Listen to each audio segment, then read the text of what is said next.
Hi, good evening. Welcome back, all of you. This is Dr. Bobby. We welcome you back on behalf of our firm, New Age Cosmetic White EdTech Healthcare Consultancy, on routine lectures for NEET Biology, on the Institute of Medical Sciences, and CSIR National Eligibility Test aspirants. The subject of discussion is on molecular interactions relevant to biology. We are in section J6, which is the metabolism of amino acids. The amino acids obtained from dietary source or body protein turnover are utilized for protein biosynthesis and the production of a wide range of nitrogen-containing compounds, creatine, amines, porphyrin, etc., which the table right here shows. Right, it shows transamination, where you get glutamate from alpha-ketoglutarate, wherein before that you have dietary protein, body protein, which in the presence of amino acids undergoes protein synthesis and also goes into the synthesis of nitrogen compounds. And there is transamination, which converts alpha-ketoglutarate to glutamate. And there is deamination of ammonia to urea. And in the final leg of it, we have keto acids that release energy, glucose, fat, and non-essential acids. The amino acids, they undergo a certain amount of reactions like transamination, followed by deamination. For the liberation of ammonia, the amino acid group of the amino acids is utilized for the formation of urea, which is an excretory product of protein metabolism. The carbon skeleton of the amino acids is first converted to keto acids by transamination, which meet one or more of the following fates: utilized to generate energy, utilized for the synthesis of glucose, diverted for the formation of fat or ketone bodies, and involved in the production of non-essential amino acids. The details of general and specific metabolic reactions of the amino acids are described in the following pages. So the diagram on transamination shows amino acid and keto acids that are formed and get converted to keto acids and amino acid 2. So in the presence of transamination and PLP, we see these reactions, right? And the transfer of amino NH2 group from an amino acid to a keto acid is known as transamination. Let me repeat that for you. The transfer of an amino group NH2 from an amino acid to a keto acid is known as transamination. This process involves the interconversion of a pair of amino acids and a pair of keto acids catalyzed by a group of enzymes called transaminases, recently aminotransferases. Transamination quantitatively is the most important reaction in the amino acid metabolism. The salient features of transamination are all transaminases require pyridoxal phosphate PLP, coenzyme derived from vitamin B6. Specific transaminases exist for each pair of amino acids and keto acids. However, only two, namely aspartate transaminase and alanine transaminase, make a significant contribution for transamination. There is no free NH2 liberated, only the transfer of amino group occurs, and transamination is reversible. In the cells, all the amino acids are not readily available in a proportion needed for protein biosynthesis. Transamination is very important for the redistribution of amino groups and production of non-essential amino acids as per the requirement of the cell. It involves both catabolism degradation and anabolism synthesis of amino acids. Transamination is ultimately responsible for the synthesis of non-essential amino acids. And transamination diverts the excess amino acids towards energy generation. The amino acids undergo transamination to finally concentrate nitrogen in glutamate. Glutamate is the only amino acid that undergoes oxidative deamination to a significant extent to liberate free ammonia for urea synthesis. 9 is all amino acids except lysine, threonine, proline, and hydroxyproline participate in transamination. Transamination is not restricted to alpha amino groups only. For instance, alpha amino group of ornithine is transaminated. Serum transaminases are important for diagnostic and prognostic purposes. Serum glutamate pyruvate transaminase SGPT or alanine transaminase ALT is elevated in all liver diseases. I repeat that serum transaminases are important for diagnostic and prognostic purposes because serum glutamate pyruvate transaminase SGPT or alanine transaminase ALT is elevated in all liver diseases. Serum glutamate oxaloacetate transaminase SGOT or aspartate transaminase AST is increased in myocardial infarction. I repeat again, serum glutamate oxaloacetate transaminase, it's SGOT, or aspartate transaminase AST is increased in myocardial infarction. Excuse me. There's a stock question for the public examination, remember that. And mechanism of transamination. Transamination occurs in two stages. Transfer of the amino group to the coenzyme pyridoxal phosphate bound to the coenzyme to form pyridoxamine phosphate. The amino group of pyridoxamine phosphate is then transferred to a keto acid to produce new amino acid, and the enzyme with PLP is regenerated. Right? And the transaminases require pyridoxal phosphate, PLP, a derivative of vitamin B6. The aldehyde group, PLP, is linked with the epsilon amino group of lysine residue at the active site of the enzyme forming a shift base, imine linkage. When an amino acid substrate comes in contact with the enzyme, it displaces lysine and a new shift base linkage is formed. The amino acid PLP shift base tightly binds with the enzyme by non-covalent forces. Snell and Brostain proposed a ping-pong bye-bye mechanism involving a series of intermediates, aldimines, and ketamines in transamination reaction. Deamination. The removal of amino acids from the amino acids as NH3 is deamination.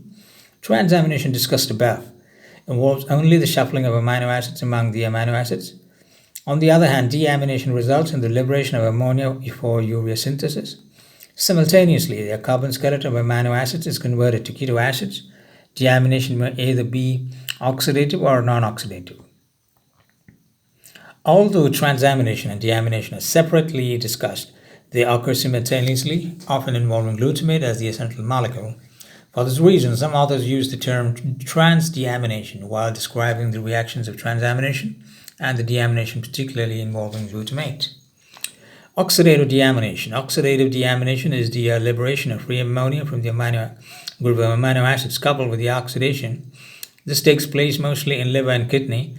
The purpose of oxidative deamination is to provide NH3 for urea synthesis and alpha keto acids for a variety of reactions, including energy generation. A role of glutamate dehydrogenase. The glutamase, that is in the process of transamination, the amino groups of most amino acids are transferred to alpha glutarate to produce glutamate. This glutamate serves as a collection center for amino groups in the biological system. Just remember that glutamate serves as a collection center for amino acids in the biological systems. Glutamate rapidly undergoes oxidative reamination, deamination, which is catalyzed by glutamate dehydrogenase GDH to liberate ammonia.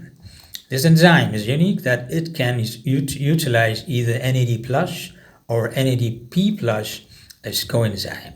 Conversion of glutamate to alpha ketoglutarate through the formation of an intermediate, aminoglutarate, right?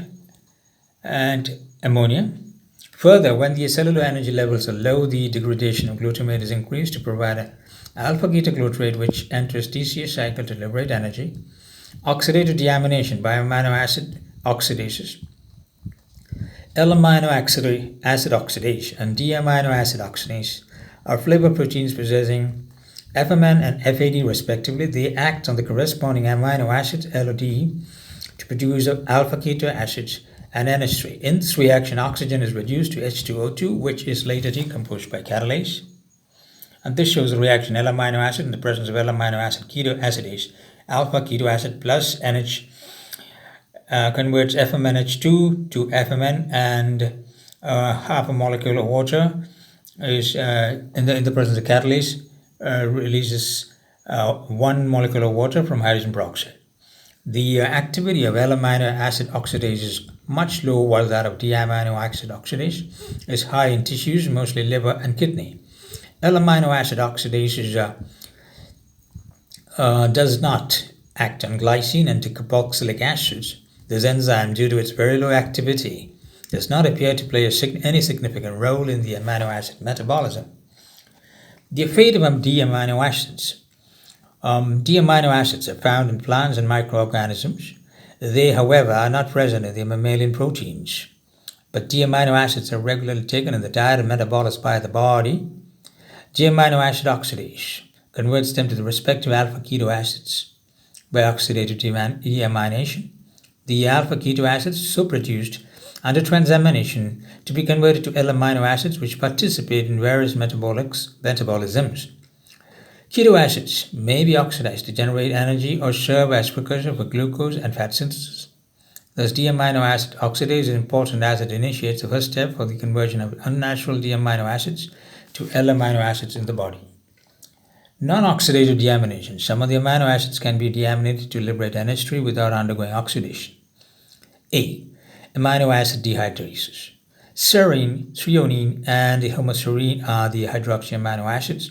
They undergo non-oxidative deamination catalyzed by PLP-dependent dehydrases or dehydratases. Serine, threonine, homoserine, dehydratase releases ammonia and respective alpha keto acids. And B. Amino acid desulfhydrases. The sulfur amino acids, namely cysteine and homocysteine, undergo deamination coupled with the desulfhydration to give the keto acids. That's cysteine, desulfhydrases, and to release ammonia and hydrogen sulfide to give pyruvate. Deamination of histidine. The enzyme histidase acts on histidine to liberate ammonia by a non-oxidative deamination process. Right? And the reaction is shown as histidine. In the presence of histidase, given ammonia to release uric. And metabolism of ammonia. Ammonia is constantly being liberated in the metabolism of amino acids mostly and other nitrogenous compounds. At the physiological pH, ammonia exists as ammonium NH4 plus ion. The formation of ammonia, the production of new ammonia occurs from the amino acids transamination and deamination. Biogenic amines, amino groups of purines and pyrimides, and by the action of intestinal bacteria ureas are on urea. Then the transport of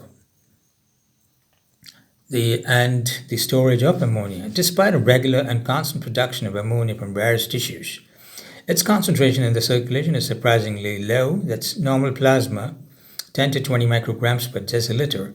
This is mostly because the body has an efficient mechanism for ammonia transport and its immediate utilization for urea synthesis. The transport of ammonia mostly occurs in the form of glutamate, glutamine, or alanine, and not as free ammonia. Alanine is important for ammonia transport from muscle to liver by glucose-alanine. The role of glutamine. Glutamine is a storehouse of ammonia. It is present at the highest concentration, 8 milligrams per deciliter in adults. In blood, among the amino acids, glutamine serves as a storage and transport form of ammonia. Its synthesis mostly occurs in liver, brain, and muscles. Ammonia is removed from the brain predominantly as glutamine. Glutamine is freely diffusible in tissues, hence easily transported. Glutamine synthetase is a mitochondrial enzyme, is responsible for the synthesis of glutamine from glutamate and ammonia. This reaction is unidirectional and requires ADP and Mg2+. Glutamine can be deaminated by hydrolysis to release ammonia by glutaminase, as shown in the figure, an enzyme mostly found in kidney and intestinal cells. We have a third, which being the functions of ammonia. Ammonia is not just a waste product of nitrogen and metabolism. It is involved directly or via glutamine for the synthesis of many compounds in the body. These include non-essential amino acids, purines, pyrimidines, amino sugars, asparagine, and etc. ammonia and ions NH4+ are very important to maintain acid-base balance of the body. Next, the fourth one would be disposal of ammonia. The organisms during the course of evolution have developed different mechanisms for the disposal of ammonia from the body. The animals in this regard are of three different types. A. Ammoniotellic. The aquatic animals dispose of ammonia into the surrounding water. Ureotellic. Ammonia is converted mostly to uric acid, example reptiles and birds.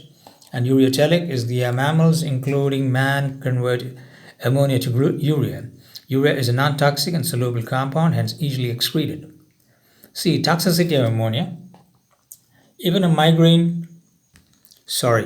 marginal elevation in the blood ammonia concentration is harmful to the brain.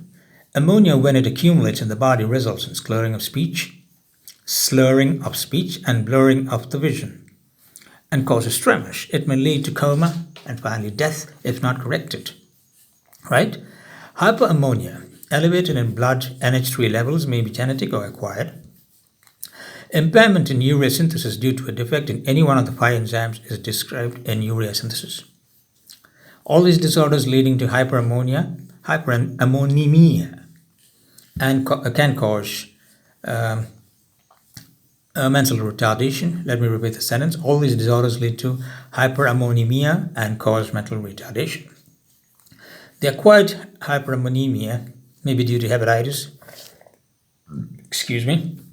alcoholism, etc., where the urea synthesis becomes defective, hence ammonia accumulates.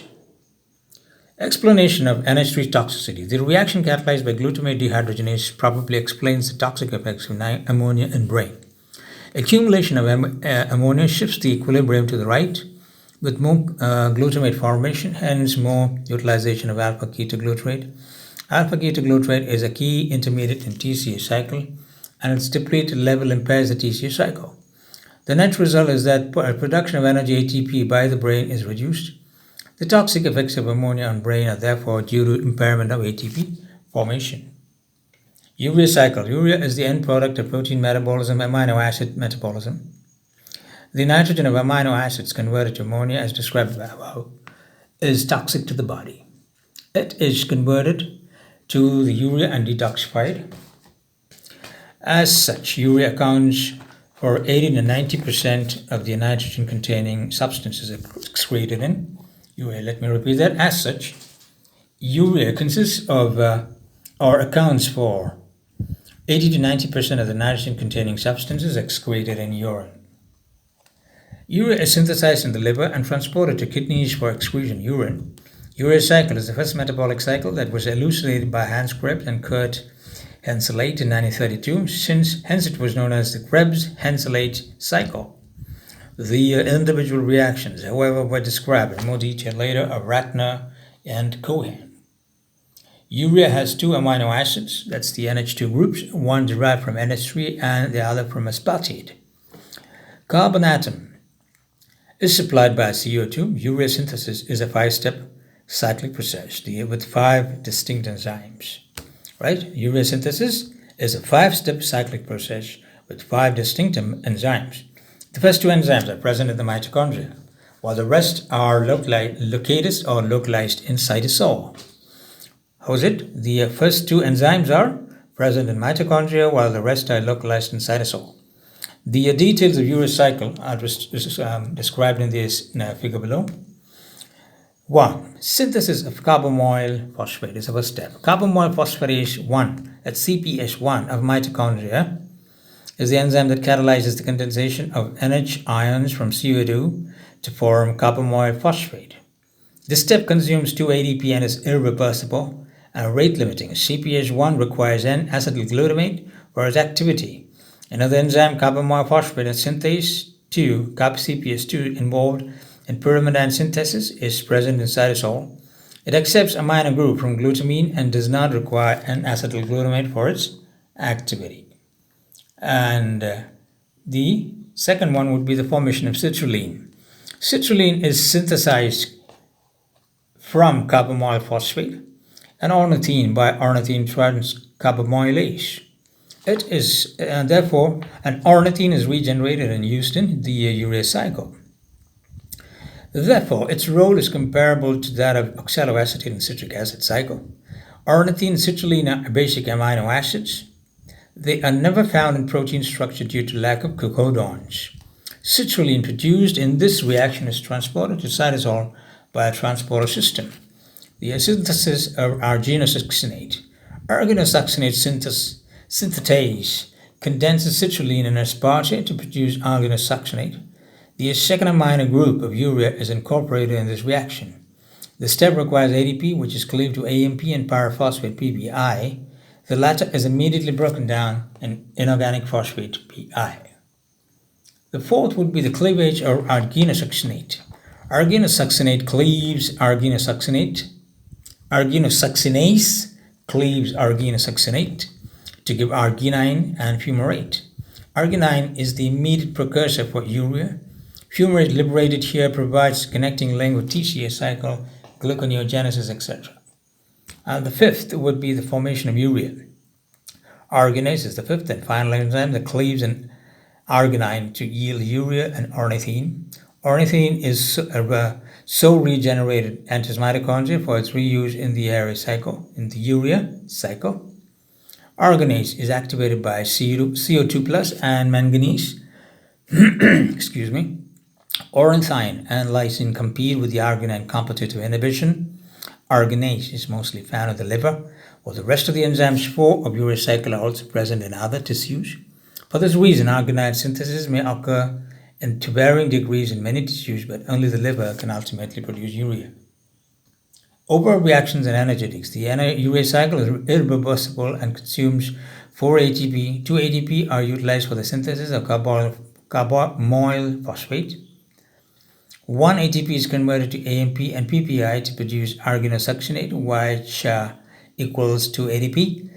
Hence, 4 ATP are actually consumed. NH4 plus CO2 aspartate plus 3 ADP gives urea plus fumarate plus 2 ADP plus 2 PI plus AMP plus PPI. A regulation of the urea cycle, the first reaction catalyzed by carboxyl phosphate synthase 1, CPS1, is rate limiting reaction or committed step in urea synthesis. CPS is allosterically activated by N-acetyl glutamate, NAG. It is synthesized from glutamate and acetyl-CoA by synthase and degraded by a hydrolase. The rate of urea synthesis in liver is correlated with the concentration of N-acetyl glutamate. The consumption of a protein-rich meal increases the level of energy in liver, leading to enhanced urea synthesis. Carboxyl phosphate synthase 1 and glutamate dehydrogenase are called localized in the mitochondria.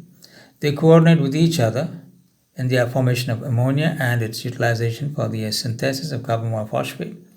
The remaining 4 enzymes of urea cycle are mostly controlled by the concentration of their respective substrates. The disposal of urea. Urea produced in the liver freely diffuses and it's transported in blood to kidneys and excreted. A small amount of urea enters the intestine where it is broken down to CO2 and NH3 by the bacterial enzymes urease. This ammonia is either lost in the feces or absorbed into the blood, resulting in diffusion of more urea into intestine and its breakdown to NH3. Hyperammonamia, increased blood ammonia, is commonly seen in patients of kidney failure. For these patients, oral administration of antibiotics, neomycin, to kill intestinal bacteria is advised. Integration between urea cycle and TCA cycle. All right, that being said, let's look at the detail there. The urea cycle is linked with TCA cycle in 3 different ways. This is an important subject there. The urea cycle is linked with the TCA cycle in 3 different ways. So there, the production of fumarate in the urea cycle is the most important integrating point with TCA cycle. Fumarate is converted to malate and then to oxaloacetate in TCA cycle. Excuse me. Oxaloacetate undergoes transamination to produce aspartate, which enters urea cycle. Here it combines with citrulline to produce arginosuccinate.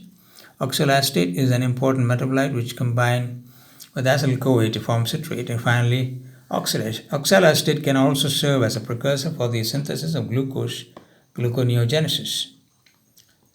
Second, 2 ATP 12. Second point, that is ATP 12 units are generated in the TCA cycle, while ATP 4 are utilized for urea synthesis. Citric acid cycle is an important metabolic pathway for the complete oxidation of various metabolites of CO2 and H2O. The CO2 liberated in TCA cycle in the mitochondria can be utilized in urea. The metabolic disorders of urea cycle. Metabolic defects associated with each of the 5 enzymes at urea cycle have been reported. All the disorders invariably leading to a buildup in blood ammonia, hyperammonamia, leading to toxicity. Other metabolites of urea cycle are also accumulate, which, however, depends on the specific enzyme defect. The clinical symptoms associated with defects in the urea cycle enzymes, including vomiting, lethargy, irritability, ataxia, and mental retardation.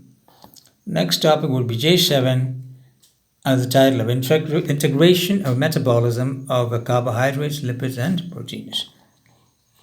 Though metabolism of each of major food tribes, like carbohydrates, lipids, and proteins, have been considered separately for the sake of convenience, it actually takes place simultaneously in the intact animal and are closely interrelated to one another. The metabolic processes limiting or involving these 3 major food nutrients and the interrelationships can be broadly divided into 3 stages. First stage would be stage of hydrolysis to simpler units. Second would be the preparatory stage. And third stage would be oxidative stage to final aerobic final TCA cycle. Stage 1, the stage of hydrolysis to hydrolysis to simpler units. The complex polysaccharide starch, glycogen, are broken down to glucose, and disaccharides are hydrolyzed to monosaccharides in GI tract by various carbohydrate splitting enzymes present in digestive tracts. Uses. Similarly, principal lipids triacylglycerol TAG is hydrolyzed to form free fatty acids and glycerol. Proteins are hydrolyzed by proteolytic enzymes to amino acids. And the above is the prelude to either further synthesis, new substances, or their oxidation. Very little of energy is produced in this hydrolytic phase, and it is dissipated away as heat. There is no storage of energy at this stage, at the S stage. Second, preparatory stage. The monosaccharide glucose runs through the glycolytic reactions to produce the 3-carbon keto acid pyruvic acid, PA, in the cytosol, which in turn is transported to mitochondria where it undergoes oxidative decarboxylation to produce 2C compound acetyl-CoA active acetate. The glycerol of fat either goes into formation of glucose gluconeogenesis or by entering the same glycolytic pathway through the triose phosphate from pyruvic acid and then finally 2C compound acetyl-CoA. The fatty acids undergo principally beta oxidation and form several molecules of acetyl-CoA. The amino acids are deaminated and or transaminated first, and the C-select skeleton or the carbon skeleton is metabolized differently from amino acid to amino acid. In the case of amino acids like glycine, valine, serine, cytosine, cysteine and threonine when catabolized form pyruvic acid PA, similar to carbohydrates, and is finally converted to acetyl-CoA. In the case of amino acids, which glutamic acid, histidine, proline, and hydroxyproline, arginine and ornithine produces alpha-ketogluteric acid when catabolized, and thus they enter the TCA cycle. Right? And yet a few others, like leucine, phenylalanine, tyrosine, and isoleucine, yield acetate or acetoacetate. The latter can be converted to acetyl-CoA. During the second stage, glycolysis, beta oxidation, etc., relatively small amount of energy is produced, and this is stored as ADP. This diagram shows it. Right? So take an on-screen copy of the depictions, make a printout, you could study much better. At least you tend to remember. So the second stage would be the oxidative stage of aerobic final TCA cycle. In presence of oxygen, acetyl-CoA is oxidized to CO2 and H2O by the common final pathway TCA cycle. The carbohydrates, lipids, and proteins all form acetate or some other intermediaries like oxaloacetate, alpha-ketoglutarate, succinyl-CoA, or fumarate, which are all intermediates of TCA cycle, have been gained entry into the TCA cycle at any site 2 carbons of citrate constituting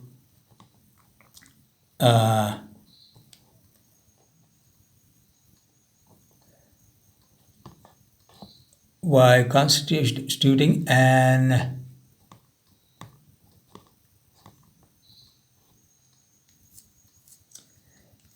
element, yet a few others like leucine, phenylaniline, tyrosine, isoleucine yields acetate or acetoacetate. The latter can be converted to acetyl-CoA.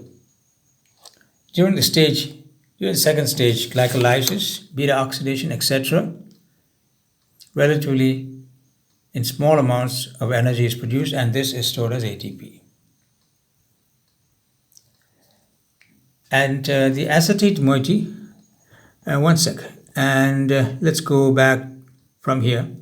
The oxidative stage, aerobic final TCA cycle, and here the 2 carbons citrate constituting an acetate moiety are oxidized finally to CO2 and H2O, and the energy of oxidation by the electron transport chain is captured as energy-rich PFO ADP mostly. So the former read up from here, continuing from here, please omit this. That is yet a few others like this. So that's the continuation before this, the TCA cycle, and a few others like leucine, phenyl. This I finished reading on that. During the second stage, glycolysis, beta oxidation, etc., relatively small amount of energy is produced, and this is stored as ATP. Then comes the diagram, and then comes the follow-up here. So this stage yields the largest amount of energy of all 3 stages, which the aerobic final stage. Thus, the pathways are similar to a large extent and identical in the final stage of oxidation of the metabolites, whether derived from carbohydrates, lipids, or proteins.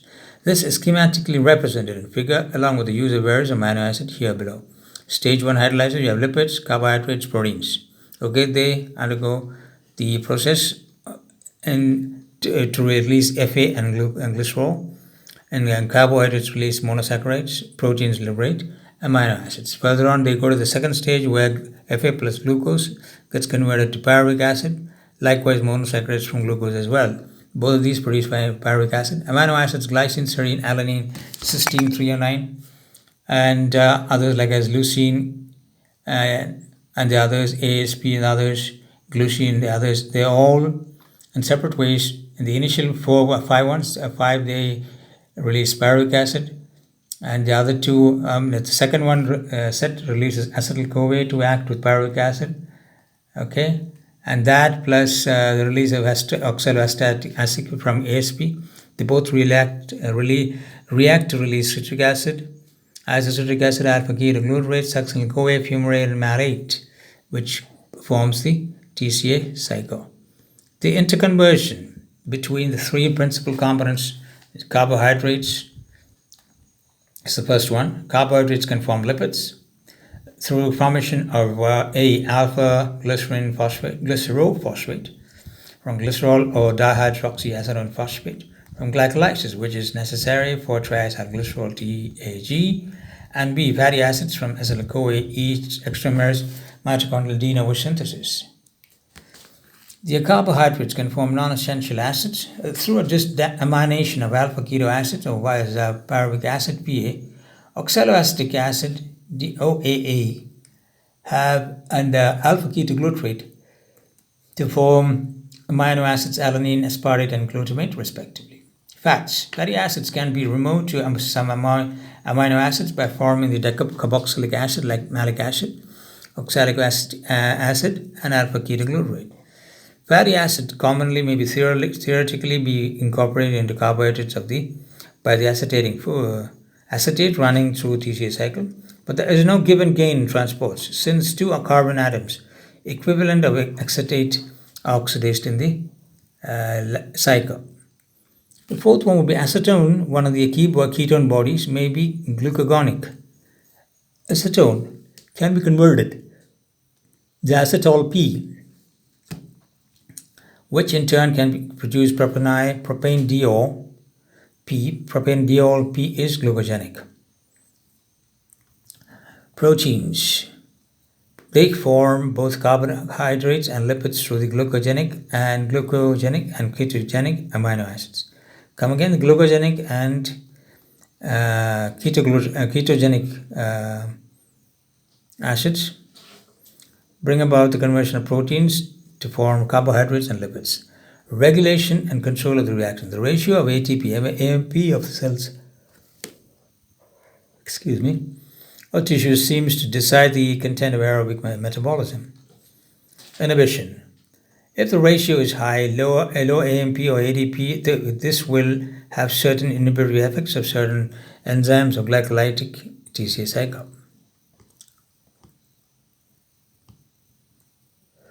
The reaction showing that carbohydrates, proteins, presence of starch, glycogen gives monosaccharides glucose, and amino acids convert in the presence of all the enzymes. They go to as pyruvic acids, acetyl-CoA, oxalic acid, and and continuing from where we left, stimulation, increased citric acid levels stimulate the enzyme acetyl-CoA carboxylase, increased activity of acetyl-CoA. Carboxylase converts acetyl-CoA to malonyl-CoA, and the first step is extramitochondrial de novo fatty acid synthesis.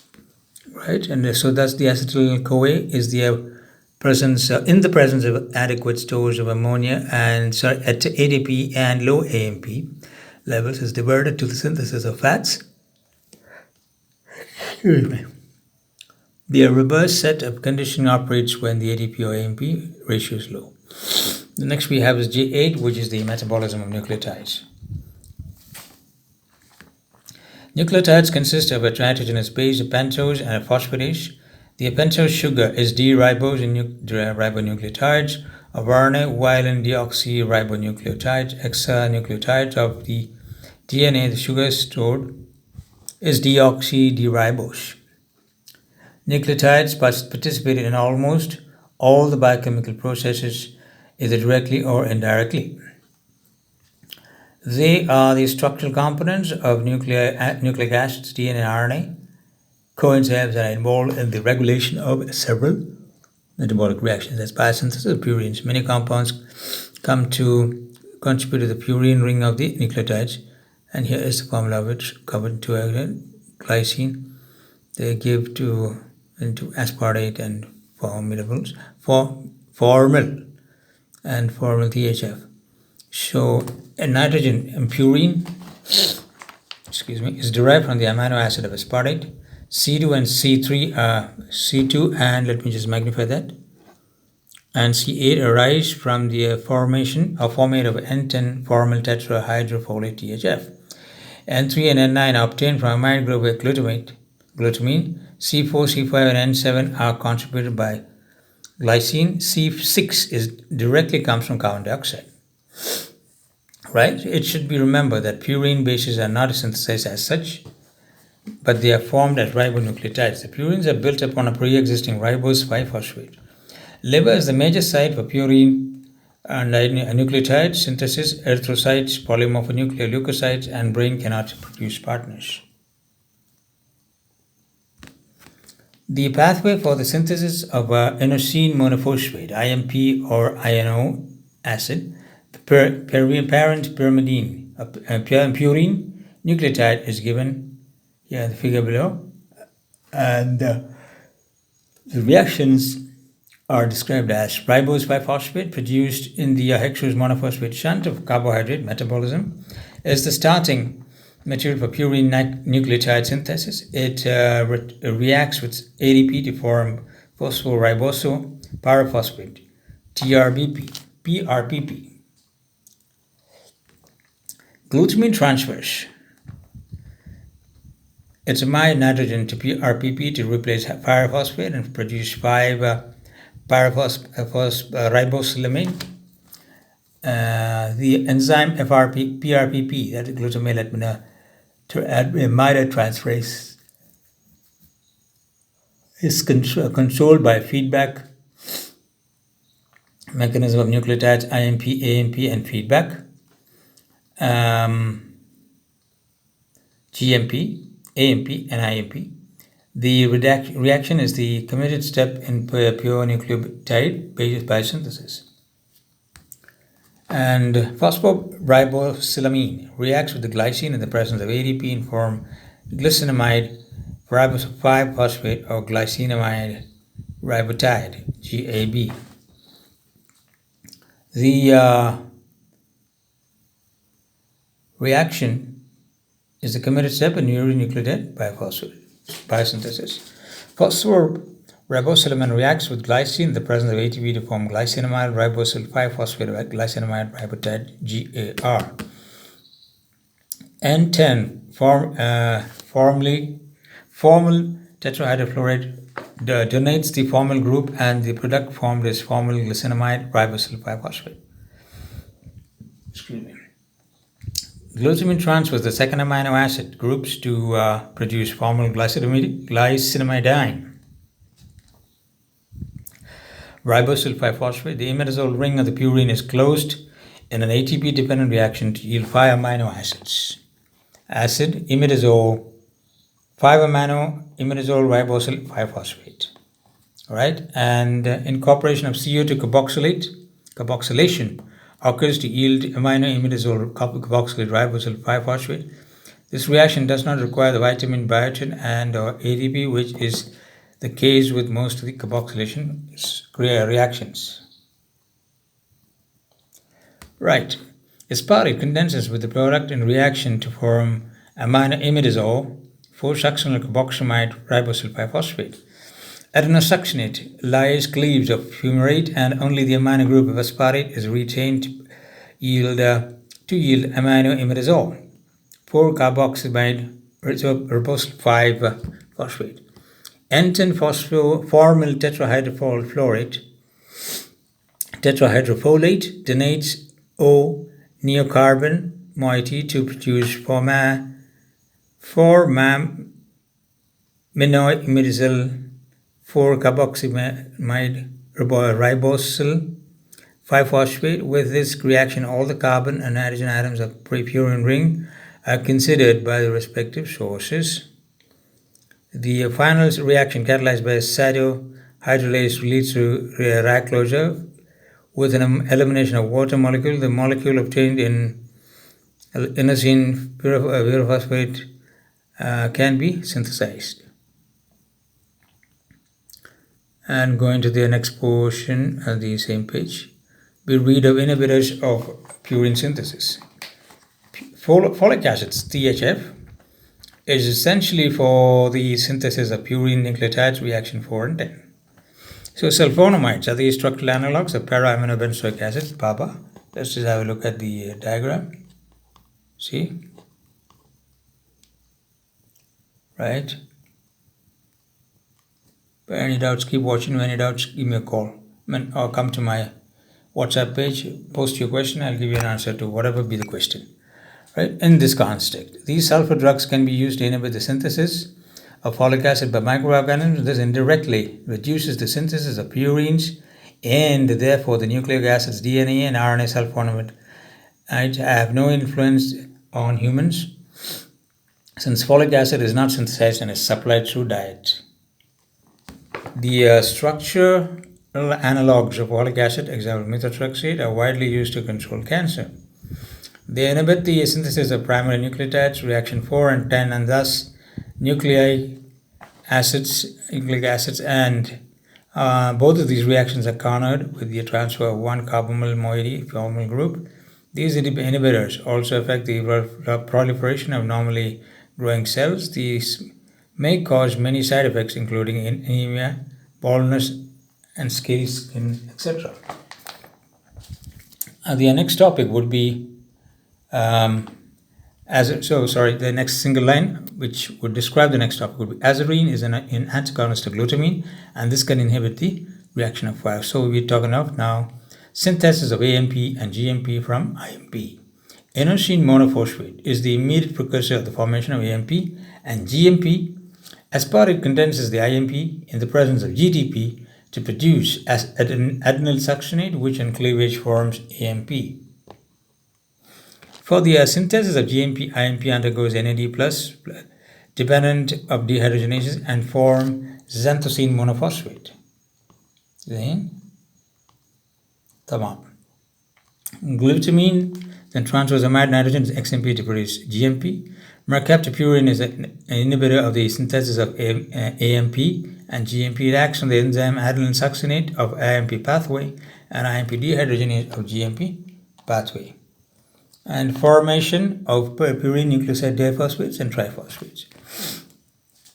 The nucleoside monophosphates AMP and GMP have to be converted to the corresponding di and triphosphates to participate in most of the metabolic reactions. This is achieved by the transfer of phosphate group from ADP catalyzed by nucleoside monophosphate AMP kinases and nucleoside of diphosphate NADP kinases,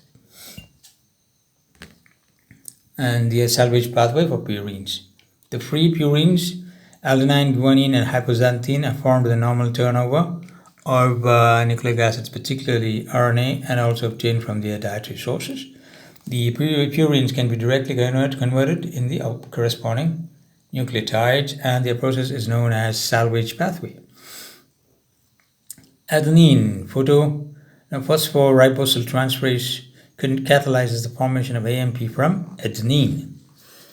Our hypoxanthine guanine phosphoribosyltransferase HGPRT converts guanine and hypoxanthine respectively to GMP and IMP. Phosphoribosyl pyrophosphate PRPP is the donor site, the donor of ribosyl 5-phosphate in salvage pathway.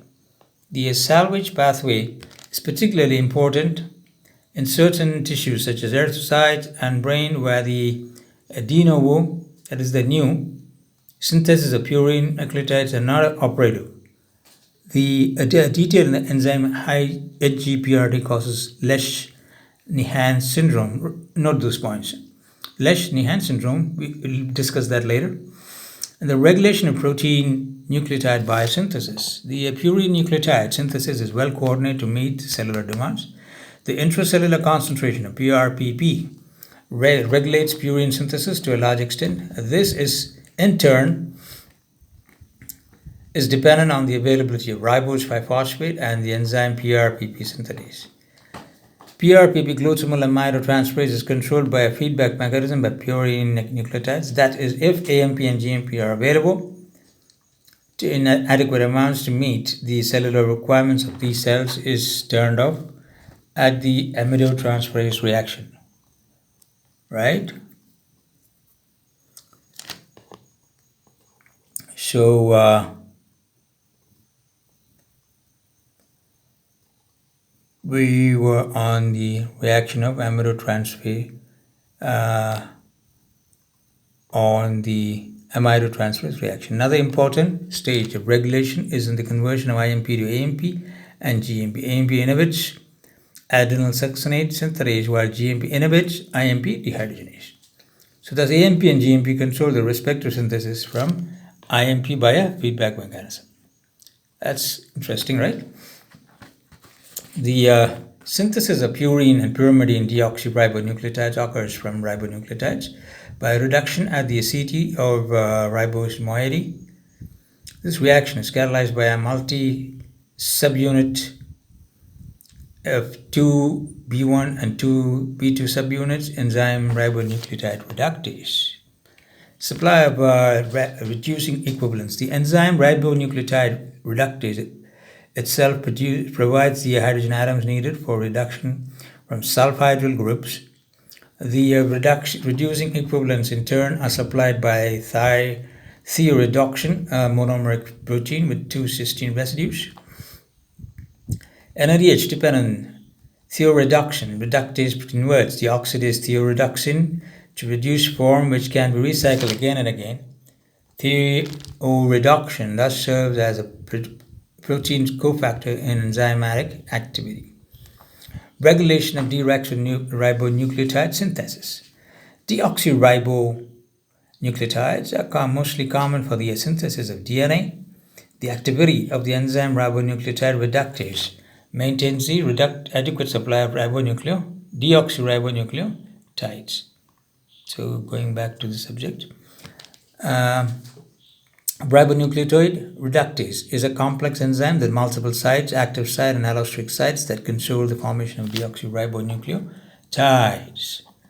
The degradation of purine metabolites, purine nucleotides. The end product of purine metabolism in humans is uric acid. The sequence of reactions in purine nucleotide degradation is given in the diagram here. Uric acid, in the presence of uricase, gives allantoin. In the presence of allantoinase, gives allantoic acid. Releases glyoxylate, and in the presence of allantoinase, gives urea, which in the presence of urease gives ammonia degradation. Uric acid in animals other than man. The nucleotide monophosphate AMP, IMP, and GMP are converted to respective nucleoside forms of adenosine, inosine, and guanosine by the action of nucleotidase. The amino group and either from AMP or adenosine can be removed to produce IMP or inosine respectively.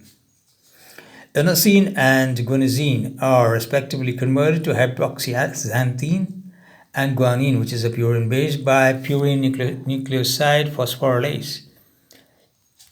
Adenosine is not degraded by this enzyme, hence it has to be converted to inosine. Guanine undergoes deamination by guanase to form xanthine, and xanthine oxidase is an important enzyme that converts hypoxanthine to xanthine and xanthine to uric acid. This enzyme contains FAD, molybdenum, and iron, and is exclusively found in the liver and small intestine. Xanthine oxidase liberates H2O2, which is harmful to the tissues. Catalase cleaves H2O2 to H2O and O2. Uric acid 2,6,8-trioxypurine is the final excretory product of purine metabolism in humans. Uric acid can serve as an important antioxidant by getting itself converted non-enzymatically to allantoin. It is believed that the antioxidant role of ascorbic acid in primates is replaced by uric acid, since these animals have lost the ability to synthesize ascorbic acid. Most animals other than primates, however, oxidize uric acid by the enzyme uricase to allantoin, where the purine ring is cleaved. Allantoin is then converted to allantoic acid and excreted in some fishes. Further degradation of the allantoic acid may occur to produce urea in amphibians, mostly fishes, and some mollusks, and later to ammonia in marine invertebrates. Disorders of the purine metabolism. Hyperuricemia in gout. Hyperuricemia refers to an elevation in the serum uric acid concentration. This is sometimes associated with the increased uric acid excretion, uricosuriia. Gout is metabolic disease associated with overproduction and uric acid at the physiological pH. Uric acid is found in a more soluble form as sodium urate. In severe hyperuricemia, crystals of sodium urate get deposited in the soft tissue and particularly in the joints. Some deposits are commonly known as toffee. This is because inflammation in the joints resulting in a painful gouty arthritis. And sodium urate and uric acid may also precipitate in kidneys and ureters that results its real damage and stone formation. And the treatment of gout. The drug of choice for the treatment of primary gout is allopurinol. This is a structural analog of hypoxanthine, and that competitively inhibits the enzyme xanthine oxidase. Besides the drug therapy, restriction in dietary intakes of protein, purines, and alcohol is advised. Consumption of plenty of wheat will also be useful. The anti-inflammatory drug colchicine is used for the treatment of gouty arthritis. Other anti-inflammatory drugs such as phenylbutazone, indomethacin, oxyphenbutazone, corticosteroids are also useful. Lesch-Nyhan syndrome.